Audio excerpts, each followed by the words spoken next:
Hi, my name is Maritza. I am a person living with IBS and have been for pretty well most of my life, living positively the last 15 years. I am an IBS coach and I also help people with other gut health issues. And I am also a pharmacist, so healthcare practitioner. And today I want to talk about a really annoying symptom that you can experience with IBS, and that's called nausea. So, this is just a focus on nausea associated with IBS, no other health condition that you may have. There are a lot of health conditions that can actually bring on nausea.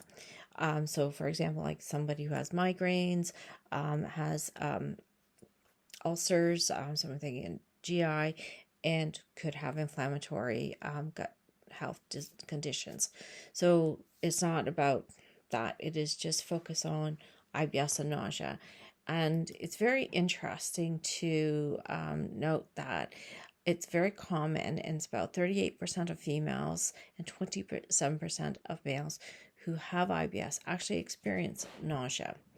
And nausea usually happens and when you're full. So it comes from shortly after eating, you're feeling bloated, may have abdominal pain, and really feel full. And that's when people usually with IBS would experience the nausea. Sometimes it may also get vomiting. I've definitely heard of both. Vomiting following nausea. If you think about the fullness, the discomfort, things aren't moving down below. Let's just put it that way. And so things are moving in the wrong direction. And it's about getting the gut moving normally. It's about fixing your gut health and your IBS to make things flow and to get rid of the nausea. Um, so, nausea can be triggered by IBS symptoms. Sometimes some medications, did you know that laxatives, what you might be using for your constipation with IBS-C, can actually bring it on. So that is something else to think about. So what can cause the nausea? And I know nausea can be very debilitating. It can really mess up your days and your life because you really don't feel great taking it. What people do is a natural response. Like, okay, I'm having nausea. I need to get rid of this. I just need to get rid of the nausea, right? And so you will do what is logical. And that is reach for something over the counter. That's an anti-nauseant. And two very common things that people do reach for are Gravol and Pepto-Bismol. When it comes to Gravol, there is two forms of it. There's the original form, which is sedating.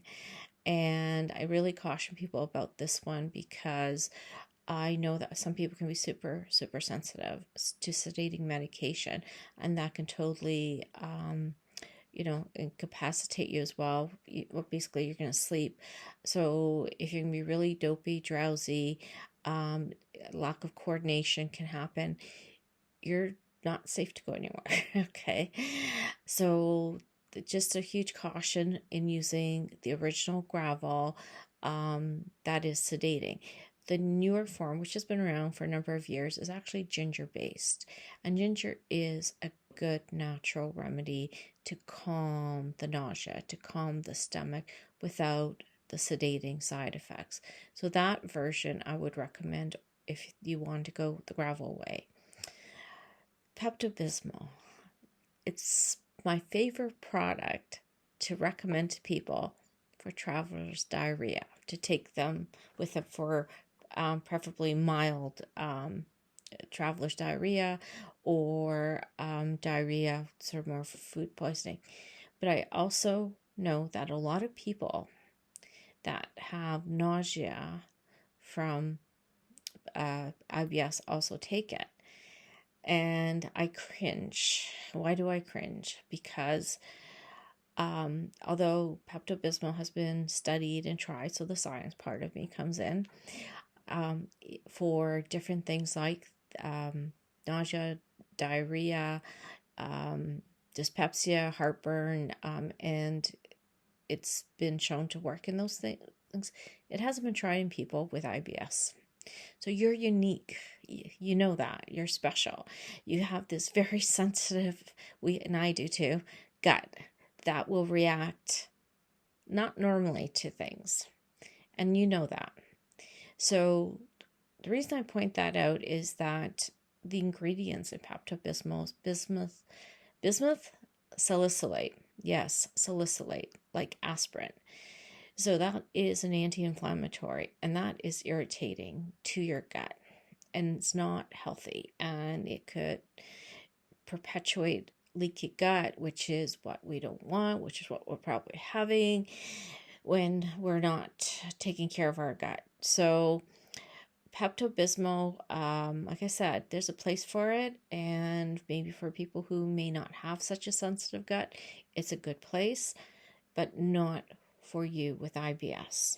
So I'm sorry to deliver this news, and yes, I'm Canadian, so I apologize. However, what can you do instead of? Okay, well, let's talk about eating. Fullness, for one thing. Watch how much you eat regular throughout the day. That in itself can minimize your IBS flare-ups. Your body's telling you you're hungry. You need to eat more than once a day. And I know that people don't eat often. And you can try teas, herbal teas like peppermint, chamomile, ginger tea. I know some people who actually take the ginger and macerate it and put it in a cup of hot water, maybe with honey. Don't recommend too much sugar. Sugar's not good for the stomach. Remember, it's inflammatory. And so that's one. Peppermint oil. If you're not taking probiotics, it's not going to take away your nausea right away, but it will help to regulate your gut better over time if you're not taking them and you feel you need them. And things like, believe it or not, going for a walk after eating to try to keep things going, getting that flow going. Gentle exercises. There are different types of yoga exercises to help and support your gut. So those are the things that you can do in the moment. But in the long run, actually, it's important to understand what is causing your IBS to flare. That's the key. That's getting to the root of the problem. You may find yourself, if the non-prescription items are not working well, you see your doctor. If you're trying some of the teas and gentle exercises, just getting worse and worse, do go see your doctor, please. And especially if you start feeling other symptoms that are not related to your gut, like dizziness and lightheadedness, and I can think of many of other symptoms that are not gut related. Go see your doctor for two things. One, to see if there is prescription medication, just to help you get that nausea under control so you can function, and then you can hopefully move on and sort things out. And also to make sure it is IBS related. There is nothing else going on. So important that you give things a chance. If it's not working, don't wait too long. Get yourself checked out. That's my very strong message on that. If you are interested in look at the point where your nausea isn't anything that's really concerning, I'd be happy to help you as a IBS coach and help you get to the root of your problems, come up with a plan to overcome those problems, get you sorted, take away that nausea, take away that bloat. And right now I have a summer special going on. So contact me, link below in the notes, and we can talk further. I'd be happy to help you. And yes, I was someone who for the longest time thought I had a lot of stomach flus, and that's what sometimes it makes you feel. It wasn't that severe nausea, it was just nagging, and I'm like, well, I have the stomach flu again. No, I didn't have the stomach flu. It was my IBS. And really amazing, I don't have that anymore. And I wish that for you as well. So go Go to the link and let's connect and talk to you soon.